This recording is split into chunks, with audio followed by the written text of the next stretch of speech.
Could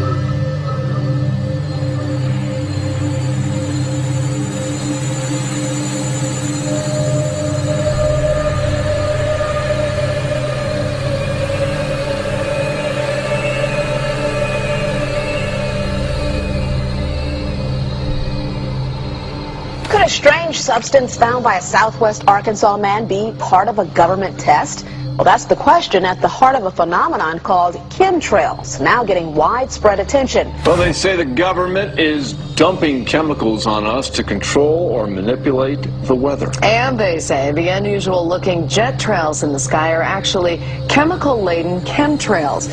People say the government is up there in airplanes spraying all kinds of chemical to change or manipulate the weather, leaving what you see there, and they call that a chemtrail. So when I look up there and I think are contrails, you're telling me are chemtrails? Yes, that a contrail would be dissipated by now. And it's interesting, Gail and Christina, this is of interest not just in this country, but European countries and frankly all over the world. A lot of folks interested in it. Well, Dave, you mentioned that climatologists and others who study the atmosphere believe that they'd be able to surely spot any kind of signs of an ominous plot. Our journey started in San Diego, California, where thousands of scientists, engineers, policymakers, and journalists gathered for the American Association for the Advancement of Science Conference. One of the topics was the artificial manipulation of the Earth's climate, also called geoengineering. During the meeting, scientists spoke about the plausibility of implementing geoengineering campaigns throughout the world under the guise of preventing global warming. One widely accepted theory was to block the sun by spraying something into the atmosphere. When they were asked about existing aerosol programs, they stated clearly that no such programs have ever been implemented. But strangely, these proposals sounded exactly like what people around the world are claiming is already happening. When I found out that the American Association for the Advancement of Science was going to be held down here and the main body of topics would be on geoengineering, I had to come. I had to be in on this. I had to hear what these top climate change scientists had to say. As the other question about chemtrails and whether geoengineering is being deployed right now without our knowledge, I don't have any personal insight into that, other than to say that I worked in government at pretty high levels in the White House and in at state government. I'm personally skeptical of that, but obviously you never know what you don't know. Chemtrails. On the internet, they are cited as proof of the government creating clouds to combat global warming. They claim the American government, with the secret approval of the national government, is covertly using jet aircraft to spray population centres with aluminium, with barium, and with strontium so as to reduce people's immunity and reduce the global population. I'm always a little bit suspicious because the government doesn't seem that capable to do something on such a large scale. That is not rain, that is not snow, believe it or not. Military aircraft flying through the region is dropping chaff. Small bits of aluminum, sometimes it's made of plastic or even italicized paper products, but it's used as an anti-radar issue, and obviously they're up there practicing. Now, they won't confirm that, but I was in the Marine Corps for many years, and I'll tell you right now, that's what it is. So what happens here, military jets, some come out of Key West Air Force Base, and they move off into the atmosphere, and they drop mylar strips. Some could be a little wider, some are small glass fibers that are coated in aluminum. And what the Air Force does is they take their military jets and they dump these out of the aircraft, they fall into the atmosphere, and some take as much to a day to fall down. This is inevitably military or something going on. The government, the Air Force, you see this kind of a pattern like this, you can rest assured there's something going on. They're actually little bitty magnetic and little bitty strips of, whether it's aluminum. It's a nuisance to you and I to determine what's real and what's not, but it looks like it is a life-saving operation there from the military. The apparent motive behind this conspiracy theory is one world government. Order, I cannot hear. Mr. Speaker, I want to assure the House that both my ministry and my colleague, the Minister of Health, who have received correspondence on this issue that this conspiracy theory does not have an iota of truth, and that the trails observed from aircraft simply come from jet engines. Question number 9 of order. And I think what an appalling example it is of the new Foreign Affairs spokesperson for the Labour Party that she's spreading conspiracy theories about the United States government. The House has heard sufficient. It is called geoengineering, fighting global warming by putting a chemical dust in the atmosphere and reflecting harmful radiation back into space. We take geoengineering to mean deliberate, large-scale intervention in Earth's system. There are a variety of schemes that have been discussed for geoengineering. A classic example is injecting reflecting particles into Earth orbit. Nevertheless, there might be some good reasons to think about alumina. It turns out, first of all, there's been a lot of work on the environmental consequences of alumina in the stratosphere. The big deal really is that alumina has 4 times the volumetric rate of forcing for small particles as does sulfur. And that means you have 4 times less surface area for the same rate of forcing. And this is a much bigger deal. You have roughly 16 times less the coagulation rate, and that's the thing that really drives removal. So you could get away, we think, with much smaller mass fluxes. So that's why we see things like in the use aircraft patent from '89, they talk about aluminum.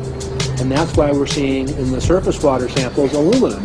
And here's David Keith saying that aluminum has 4 times the reflective volume surface area. So they'd like us to think that we're talking about sulfur, but here they slipped up and let it out that aluminum is 4 times better to achieving their ends, and it sounds like it's kind of the one they don't want us to know the effects of. The little picture is from a nanofabrication study, which shows you can make very high quality, and do this in just a jet in a very simple way, make high quality alumina particles just by spraying aluminum vapor out, which oxidizes. So it's certainly in principle possible to do that. There's a big literature that's already looked at that. And you could do that by either building new versions of these aircraft or even re-engineering existing aircraft. So there's some ideas of that. So you go to an engineering firm and you want this done. They don't say this is hard or unusual. They say, okay, yes, we could do it. Aerosol geoengineering looks like it is so cheap that the cost is basically not going to be an issue. That means that implementation decisions will be risk-to-risk decisions. The risk of doing it against the risk of not doing it. And it makes the problem of how we govern it fundamentally harder and different and novel. So I've told you that it's cheap to deliver materials to the stratosphere, and I'm convinced that's true. I don't think that will change. But I think the more we do research, the less easy this will look, the more complicated the environmental effects will look. And that's a good thing, because right now it looks too easy. So I think that if we do more research, we're likely to find out that it's harder and more complicated than we thought, and that the side effects are harder to manage, and that's a healthy outcome that will make it easier to do the management. Of course, the opposite reaction is possible. It's an empirical question how people will actually react to knowledge about this. Another reaction is to say, if these crazy scientists are so concerned about putting CO2 in the atmosphere, they want to think about these things, then that might actually mean we should be more serious about the risks of CO2 in the atmosphere. And by the way, it's not really a moral hazard, it's more like free riding on our grandkids. And by the way, it's not really a moral hazard, it's more like free riding on our grandkids. Numerous air quality studies, including from CARB, California Air Quality Resource Board, have named submicron-sized particulates as being particularly harmful for human respiration. Through all the discussions today, I have not heard any mention of this fallout, and has this been studied, and also the effects of a highly reactive metal like aluminum on toxifying soils and waters? The question is, what would be the effects of these materials on human health if they came down into the stratosphere, in particular small particles and aluminum? So the collaborators of mine working on the aerosol scheme are actually folks from Carnegie Mellon who focused on human health impacts. And while we haven't published it, that was the very first thing we did, was do the order of magnitude calculation in bevel pencil and paper, but with an expert on human health impacts about whether there could be an issue. And for aluminum or other particles, there are a lot of toxicological things that need to get looked at seriously. But if you're just thinking about the sheer number of particles and the human health impact of small particles, the answer is, well, we haven't published it. That was the first thing we looked at, with some of the leading experts who do epidemiological research on human health impacts, and it's not even close to being an issue. So 10 megatons of aluminum dumped into the atmosphere would have no human health impact. So let me be more careful here. To separate out the toxicological, so the alumina we've only begun to research and published nothing. Alumina, we've only begun to research and published nothing.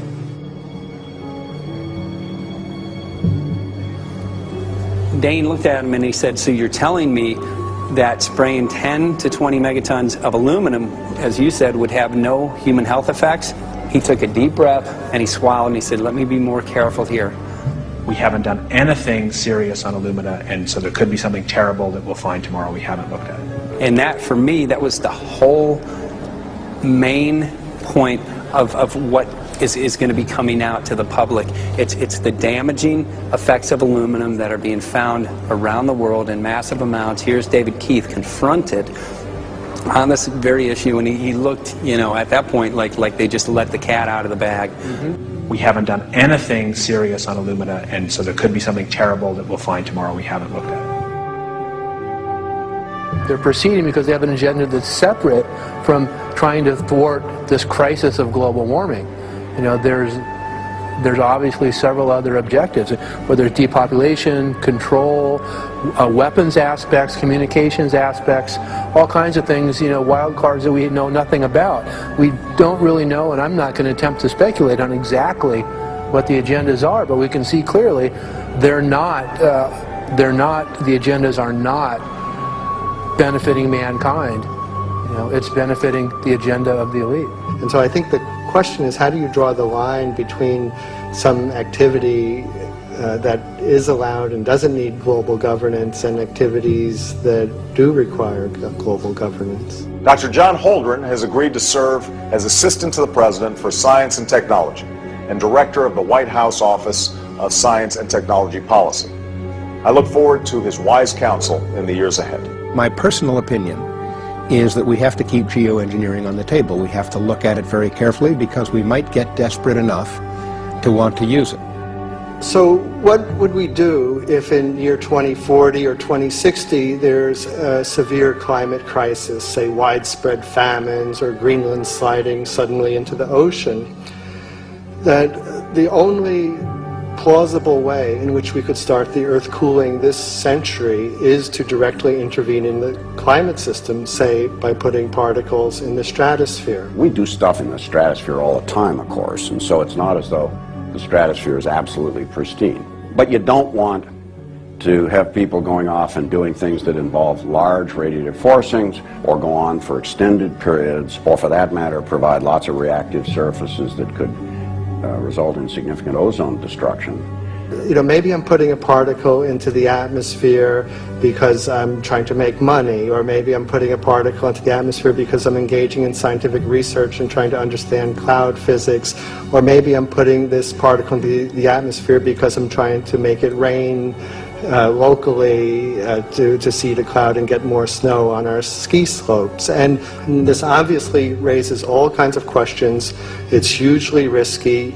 It will likely negatively impact some people, but we might find ourselves in a situation where those risks seem worth taking. One of the things that really shocked me was in one of the breakouts they had the benefits of these programs and then the risks. Now the benefits, the one thing that was stated was the just cooling the planet. You know, some of the risks were ozone depletion, droughts in Africa and Asia. I got to tell you, I came away from this experience after listening to these scientists for 4 days of symposiums, really concerned because it's clear now that they are justifying, rationalizing, and looking to legitimize some really, really horrible impacts, further impacts on our environment. And they're basically formulating the sales strategy and the implementation and oversight strategy and the funding strategy. After San Diego, I was shocked by the programs that had been proposed. I decided to write about it. That night when I finished, I sent the article to an online publication with my email address attached. When I woke up the next morning, my inbox was flooded with responses from around the world. Why? Because I had just broken the story on aluminum in geoengineering models, which I had no clue at the time that very few people knew about. Now this metal, aluminum, is being found in massive quantities way above normal levels all over in rain, in soil, and in snow. After that, the calls started pouring in from people who were desperate for someone to investigate. That was the fuel that started the film. Before we started filming, we had the opportunity to sit down with one of our favorite authors and documentarians, G. Edward Griffin, to find out what he knew about the subject. I'd like to talk for a minute about an issue that's getting more and more attention. That's the issue which scientifically is called stratospheric aerosol geoengineering, also called the chemtrail issue. I'm very aware of the chemtrail versus contrail controversy. As far as I'm concerned, it's an open and shut case. I have been watching the development of jet travel from its very beginning. I used to live near the Los Angeles airport. Remember when the first jets came in and landed? Man, they made a big noise. We never heard a noise like that before. And we used to go down and sit at the end of the runway and watch these jets come in and take off because it was a novel experience. I've been watching jets all my life, and I know about jet contrails. I've watched them. They're vaporized moisture, ice crystals, and they get out there in the atmosphere, and then they effervesce and evaporate and then disappear, and you can see them. Plane moves along and the little white trail follows right behind it, and usually about 10 or 20 lengths of the plane or thereabouts, and then it's gone. And you can still see them that way, by the way, once in a while. So there goes a contrail.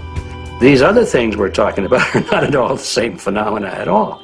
These planes go by and they billow out this white smoke, and it covers the sky from horizon to horizon. It doesn't dissipate at all.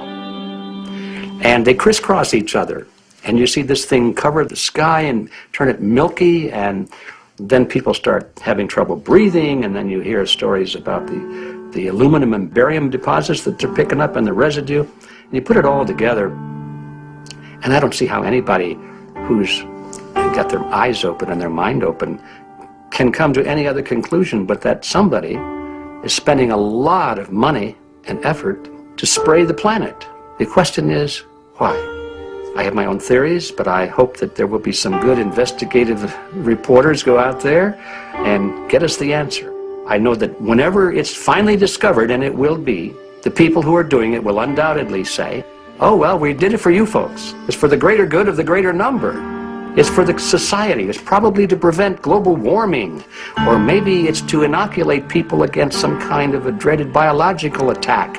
We can't go around shooting everybody in the arm, but we can spray them and save their lives. You see how good we are?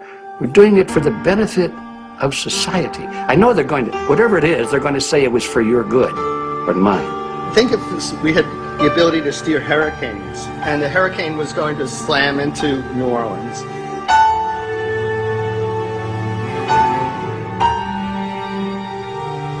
And let's say you could steer it so it would hit Mississippi instead, where for 100, that means I would be willing to more or less kill 18 Mississippians to save 1,800 New Orleanians.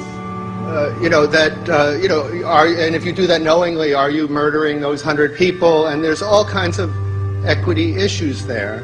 Now, also, we might be wrong about our steering, and if we didn't do the research right, maybe our steering would intensify Katrina and even kill more people in New Orleans. And so this question of how do you develop the confidence to know that your intervention will reduce overall damage, and then how do you deal with the understanding that you might be damaging some people who wouldn't have been damaged before while saving people overall? The spraying appears to be mostly in NATO countries. I've seen it here in the United States, I've seen it in England, I've seen it in Scotland, I've seen it in Canada, and I've had reports from people who live in France. There's a grouping, there's a political grouping here of some sort. It's international in scope. It's not just an American phenomenon, it's international. And anybody that wants to investigate that, I think, has to take that fact into consideration. They're going to find a political grouping and a political motive here. But in my humble opinion, it's not in your good or mine at all. I don't know what it is, but we'll soon find out.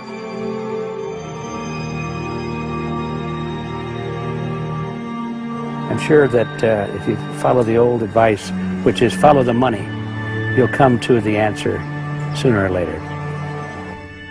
Soon we realized that we all shared the same need to get this information out there, to share with the public, to let people know what is being done. Ed felt so passionately about the issue, he offered to help us. Well, the main thing now, since it looks like the budget is going to be met, is to get it done well. We don't come off the tree knowing any answers at all. Yeah, we're not scientists. We're just asking questions, exactly. And we've got to be very skeptical about the answers. That's it's totally accurate, totally honest. Why can't people see this? They're not hearing it. They don't know. The facts are not being presented. We're very lucky, you know that? Look at this opportunity that's being dumped on us. I know. Opportunity. This is going to be a battle, I know that. A challenge and a battle, but I mean, why are we here if it's not for that? You can go to a short break with DJ Foxy. Can't go to get him home tomorrow, so it's going to be you for the moment. I'll call him again. So. Sounds good. I saw the sky crisscross with chemtrails, and I can't remember if it was in LA or I was on the road, but I had looked up one day, and I thought, look at that. That's not the flight path, man. That was a grid, a regular grid over the city, and I couldn't believe my eyes. Milky white clouds. And, you know, it all seems very obvious, and now the evidence of what we have on the ground with the aluminum, the barium, strontium, and with what we see in the patents and what the geoengineers say are going to happen, I mean, for the everyday Joe, this is a slam dunk. This is a very delicate moment for the powers that be, because they're taking a covered-up operation like the tropospheric aerosol program, or Chemtrails, Project Icarus, whatever, it's had many names over the years, and they're making it overt into a geoengineering scientific shield to deflect sunlight, because global warming's out of hand. So at this very moment, the belly of the beast is right above us with no armor. Whether people believe in chemtrails or not, the geoengineering should be scary enough. And when people learn about geoengineering, chemtrails will then become apparent because they're the same. Yeah, so you're talking about global conspiracy here. Geoengineers propose doing this on a global level. Off to Redding, California. Guess this is the second step after the AAAF meeting. We'll see what we find.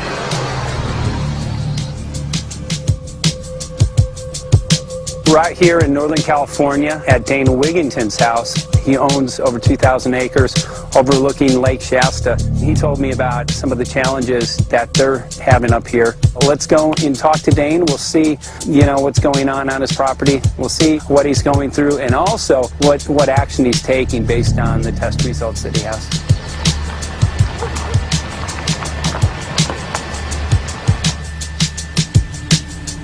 As you know, I have a background in the energy fields. I worked in the first solar plants in the continental U.S. in the early 80s. My home was on the cover of the world's largest renewable energy magazine, so this is my background. My goal has been to alert the public there is a mountain of toxic material falling on us, period. Before about 5 years ago, our skies were typically blue, and now you see it's covered with lines and haze. And virtually nothing you see on the horizon, nothing you see in the sky above us is a natural cloud. I mean, it is virtually all the remnants of these aircraft lines that you see fanning out, spreading into clouds, artificial clouds. But the sky is a very dirty look to it. There's not the white cloud blue sky that we had only a few years ago, but it looks like there's some sort of massive industrial activity or forest fires burning over there. And we see that typically every night. You see, even down to ground level, the clarity drops off significantly, and we don't see that except for the days when we have these long, lingering trails that spread and cover the whole sky. And on certain days, you can see these trails actually dropping vertically like a veil. We assume the particulates are descending, and we have the tests to prove that we are being inundated with levels of aluminum and particulates that are literally tens of thousands of times what would already be considered high. So we're not talking about exposure to a slight percentage higher of these toxic materials. We're talking about quantities, for example, off the side of Mount Shasta. If you can pan back That's a landmark in Northern California, considered to be a pristine water source. Aluminum or snow sample off the side of Mount Shasta tested 61,000 parts per billion. This is just ordinary snow water, and people are drinking this stuff when they're hiking on the mountain. And remember, government action is required at 1,000. This is 61 times over the government limit, and our hikers are drinking this poisonous water on Mount Shasta Mountain itself. Barium, 83. Strontium, 383. So this summer, the people climbing are drinking poison. Basically. I certainly wouldn't want to drink 61,000 micrograms.